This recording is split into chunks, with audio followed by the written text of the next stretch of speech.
విశ్వవిఖ్యాత నట సార్వభౌమ నందమూరి తారక రామారావు గారు నాకు దేవుడు.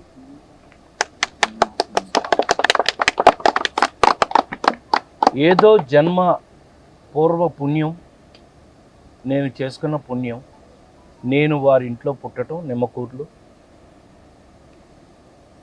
వారి దయా దాక్షిణ్యాలతో పెరగటం, ఫిల్మ్ షూట్లో నన్ను జాయిన్ చేసి చదువుకోవటం, వారి ముందు ఒక ఆర్టిస్ట్గా నిలబడటం, వారిని సంతోషపెట్టడం ఏదో జన్మలో నా అదృష్టంగా భావిస్తున్నాను.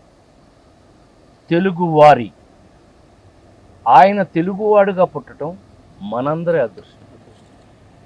ఆయన తెలుగువాడు అవ్వటం ప్రపంచ తెలుగులో అందరికీ, తెలుగువారందరికీ కూడా ఆయన మనకి దేవుడు.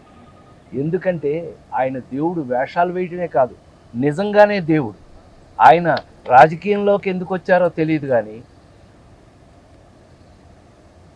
కూడు, గూడు, గుడ్డ, ఈ మూడిటికి ఆయన పడిన కష్టం, కళాకారుడిగా నిజంగా ఎంత మహానుభావుడో ఆయన.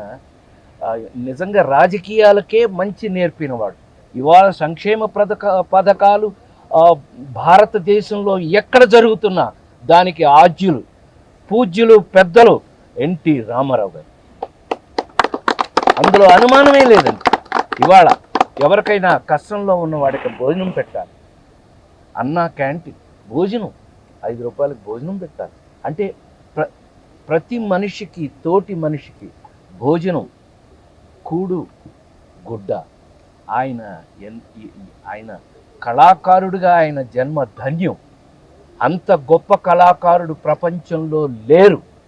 అలాంటి మహానుభావుడు మళ్ళీ ఎన్ని జన్మలకు వస్తారో నాకు తెలియదు. అలాంటి పూజ్యులు, పెద్దలు, వారి వెంట నేనున్నాను అని అది గుర్తే ఈ జన్మకు చాలు. నాకు నేను బ్రతికున్నాను అని అంటే ఆయన జ్ఞాపకాలతో ఉండిపోయాను, ఉంటాను. ఎప్పటికీ మీ ముందు ఒక కళాకారుడిగా ఉన్నంత వరకు కూడా వారి జ్ఞాపకాలు నాతోనే ఉంటాయని మరొక్కసారి మీ అందరికీ పేరు పేరున తెలియజేస్తూ, జోహార్ ఎన్టీఆర్, జోహార్ ఎన్టీఆర్, జోహార్ ఎన్టీఆర్, ఎన్టీఆర్ అమర్ రహే, ఎన్టీఆర్ అమర్ రహే, ఎన్టీఆర్ అమర్ రహే, ఎన్టీఆర్ అమర్ రహే, ఎన్టీఆర్ అమర్ రహే.